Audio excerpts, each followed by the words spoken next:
श्रद्धालुओं, जय श्री कृष्णा, जय श्री राम, जय श्री राधे राधे, जय श्री महाकाल। इस प्रवचन में आपको श्रवण कराएंगे तत्वों का निरूपण, ब्रह्मा जी के द्वारा परमात्मा के स्थूल और सूक्ष्म स्वरूप का वर्णन, सात्विक, राजस और तामस शक्ति का वर्णन, पंच तन्मात्राएं, ज्ञानेन्द्रियां, कर्मेंद्रियां तथा पंचीकरण किया द्वारा सृष्टि की उत्पत्ति का वर्णन।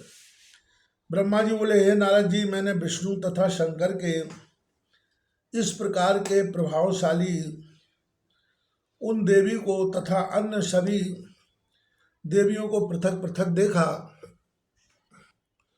अपने पिता ब्रह्मा का यह वचन सुनकर मुनिवर नारद ने प्रजापति ब्रह्मा से पूछा। नारद जी बोले, हे पिताजी, आपने जिन आदि अविनाशी निर्गुण अच्युत तथा अव्यय परम पुरुष का दर्शन तथा अनुभव किया, उस त्रिगुण संपन्न देवी का दर्शन तो कर लिया। निर्गुण शक्ति कैसी होती है, हे कमलोद्भव, अब आप मुझ उन ज्ञान शक्ति का तथा परम पुरुष का स्वरूप बतलाइए, जिसके लिए मैंने श्वेत द्वीप में महान तपश्चर्या की थी और क्रोध शून्य सिद्ध पुरुषों, महात्माओं तथा तपस्वियों के दर्शन किए, पर वे परमात्मा मुझे दृष्टिगोचर नहीं हुए। हे प्रजापते, इसके बाद भी उनके दर्शनार्थ मैंने वहां बार बार घोर तपस्या की। हे तात, आपने मनोरम सगुण शक्ति का दर्शन किया है, आप मुझे बतलाइए कि निर्गुण शक्ति और निर्गुण परमात्मा कैसे हैं।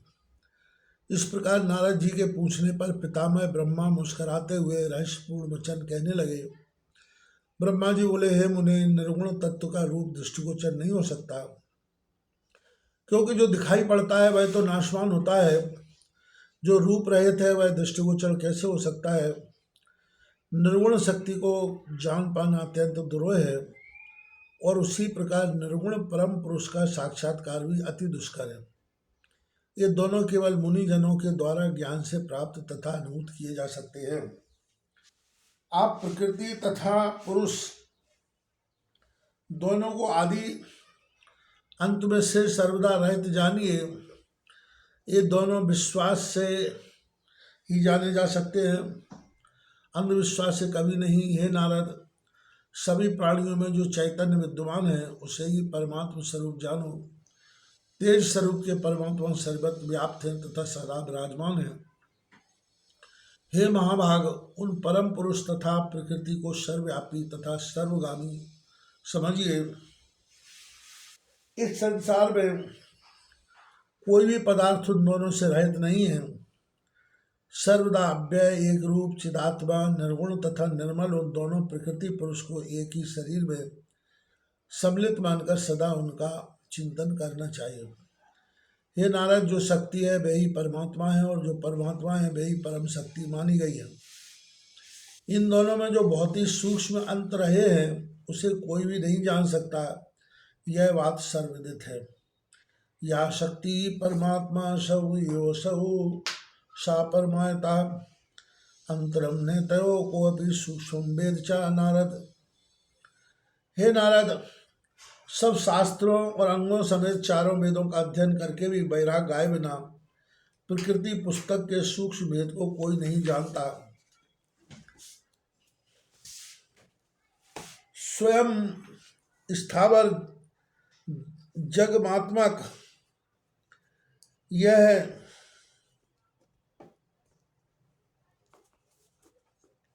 समस्त विश्व अहंकार के द्वारा ही निर्मित हुआ है। हे पुत्र, तब यह कैसे संभव हो सकता है कि सैकड़ों कल्पों में भी यह अहंकार से अलग हो जाए। अतः अहंकार आदि विषयों से, विकारों से भरपूर सगुण मनुष्य उग्र निर्गुण परम पुरुष के अपने नेत्रों से कैसे देखा जा सकता है। हे महाबुद्धे, जब तक निर्गुण परमात्मा को जानने की योग्यता न प्राप्त हो जाए तब तक उन्हें सगुण स्वतंत्र का ध्यान करता हुआ सदा उसी का विचार करता रहे। हे मुनि सत्यम, जैसे पित्त से आच्छादित जिह्वा केवल कटु रस का ही अनुभव करती है, यथार्थ रस की जानकारी प्राप्त नहीं कर सकती, और जैसे पित्त से आच्छादित नेत्र केवल पीलेपन को ही देखते हैं, उसके सही रूप को नहीं देख पाते, उसी प्रकार गुणों से आच्छादित मनुष्य का अंतःकरण उस निर्गुण परमात्मा को कैसे जानेगा, क्योंकि वह अंतःकरण भी अहंकार से ही जायमान हुआ है। गुणों के बिना वह रह ही नहीं सकता। जब तक गुणों से रहित नहीं होता तब तक उसे निर्गुण परम पुरुष की झांकी कैसे मिल सकेगी। जब मनुष्य सर्वथा अहंकार से हीन हो जाता है तब वह अपने आप में ही देख लेता है, उसको बाहर ढूंढने की आवश्यकता नहीं रह जाती। गुणैषमावृतं चेता कथम जानति निर्गुणः, अहं बारोद्भवं तज्जे तद्विहीनं कथम भवेत्। नारद जी बोले, हे देव देवेश्वर, तीनों गुणों का जो स्वरूप है उसका विस्तार पूर्वक विवेचन करिए। सात्विक, राजस और तामस अहंकार के स्वरूप भेद को बताइए। हे प्रभु, मुझे ऐसा ज्ञान दीजिए जिसे मानकर मैं पूर्ण रूप में मुक्त हो जाऊं। ब्रह्मा जी बोले, हे निष्पाप,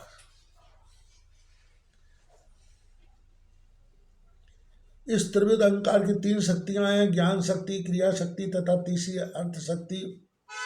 इसमें सात्विक अहंकार की ज्ञान शक्ति, राजस की क्रिया शक्ति और तामस की द्रव्य शक्ति आपको बता दी।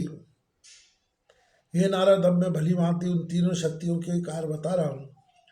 सुनिए, तामसी अर्थ शक्ति से शब्द, स्पर्श, रूप, रस और गंध, इन तीन पंच तन्मात्राओं की उत्पत्ति होती है। आकाश का केवल एक गुण शब्द है, वायु का गुण स्पर्श है, अग्नि का गुण रूप है, जल का गुण रस तथा पृथ्वी का गुण गंध है। यही इसकी सूक्ष्म तन्मात्रा है।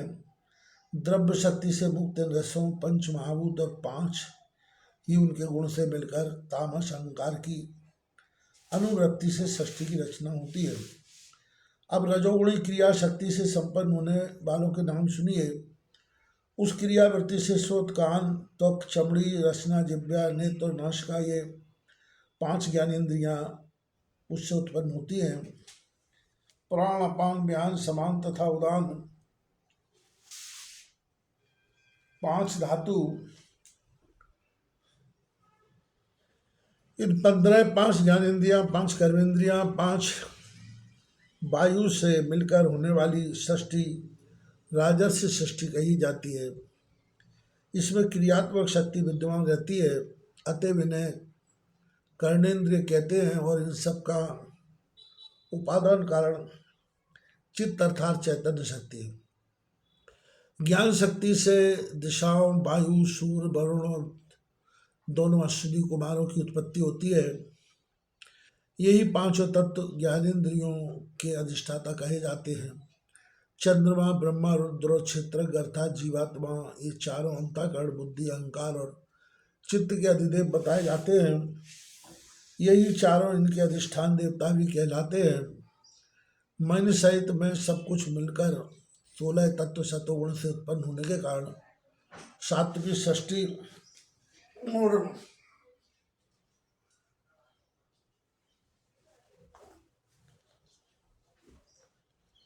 अंग कहे गए हैं। स्थूल और सूक्ष्म भेद से परमात्मा के दो रूप होते हैं, एक ज्ञान रूप, दूसरा साकार और दूसरा निराकार। अब इनके कारण कहे जाते हैं। साधक के ध्यान आदि कार्यों के लिए परमात्मा के स्थूल रूप को उपासना कही गई है। यह उस परम पुरुष का सूक्ष्म शरीर बताया गया है। मेरा यह शरीर सूत्र संज्ञक है। अब मैं उस पर ब्रह्म परमात्मा के स्थूल विराट स्वरूप का वर्णन करूंगा, जिसे सावधानी से सुनकर मनुष्य मुक्त हो जाता है। उन्हीं का पंचीकरण की क्रिया से परमात्मा ने पंचभूतमय देह की सृष्टि की है। सबसे पहले इस रूप पंचात्मक मन में निश्चय करके जिस स्थूल रूप में जल होती है, वैसे ही उसकी दो अंशों में भावना करें। उसी प्रकार अवशिष्ट चार भूतों के भी दो दो भाग करके उसमें से आधे भाग को पृथक कर ले, शेष आधे अंश के चार प्रकार से अलग करके आधे भाग से रहित उन अंशों में मिला दें। 10 तन्मात्राओं को आधे भाग जल में मिलाकर अवशिष्ट भूत तन्मात्राओं के आधे के चारों भागों में मिश्रित कर दें। ऐसा करने से जब समय स्थूल जल हो जाए तब अन्य चार भूतों के पंचीकरण का विभाग करें। उन पंचीकृत पंचभूतों में अधिष्ठानता के कारण उनके प्रतिबिंब रूप से अब चैतन्य प्रविष्ट हो जाता है। तब उस पंचभूतात्मक शरीर में अहम भाव रूप संशय उत्पन्न हो जाता है। वह संशय स्पष्ट रूप से जब भाषित होने लगता है तब उस स्थूल शरीर में देहाभिमान के साथ चैतन्य जागृत होने लगता है। वही दिव्य चैतन्य आदि नारायण भगवान परमात्मा नामों से पुकारा जाता है।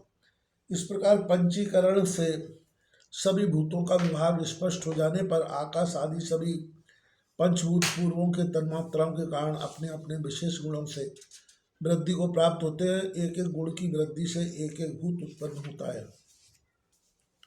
आकाश का केवल एकमात्र गुण शब्द है। वायु के शब्द और स्पर्श दो गुण हैं। शब्द स्पर्श और रस ये तीन गुण अग्नि के हैं। शब्द स्पर्श रूप रस ये चार गुण जल के हैं। शब्द स्पर्श रूप रस और गंध ये 5 गुण पृथ्वी के हैं। इस प्रकार उन पंचीकृत महाभूतों के योग से ब्रह्मांड की उत्पत्ति कही जाती है। ब्रह्मांड के अंश से उत्पन्न सभी जीवों को मिलाकर 84 लाख जीव योनियां कही गई हैं।